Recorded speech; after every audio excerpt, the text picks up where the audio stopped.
Mwanaume, ili uweze kumfikisha mwenza wako kileleni, hakikisha unafanya mambo haya wakati wa tendo la ndoa. Jambo la kwanza, hakikisha unamsikiliza mwenza wako.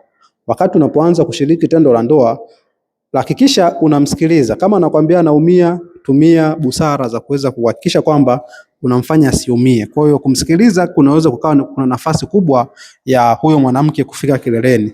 Lakini jambo la pili, hakikisha unamuandaa kabla ya kuanza kushiriki tendo la ndoa. Kuna kitu huwa kinaitwa foreplay time.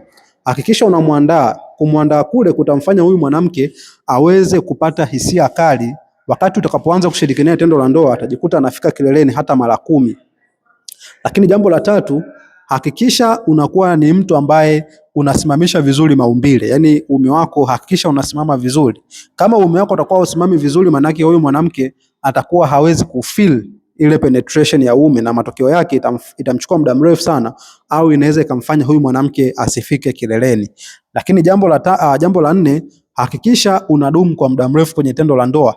Kama wewe ni mwanaume ambaye unakuwa unawahi sana kufika haraka kwenye tendo la ndoa, kuna video ambayo nimeelezea namna gani ambayo unaweza kuzifanya ili uweze kuchelewa kwenye tendo la ndoa. Kwa hakikisha unakuwa unachukua muda mrefu sana kushirikiana tendo la ndoa kabla ya wewe kuweza kumwaga au kutoa hizo mbegu, ili kumfanya huyu mwanamke aweze kufili tendo la ndoa, lakini pia aweze kufika kileleni.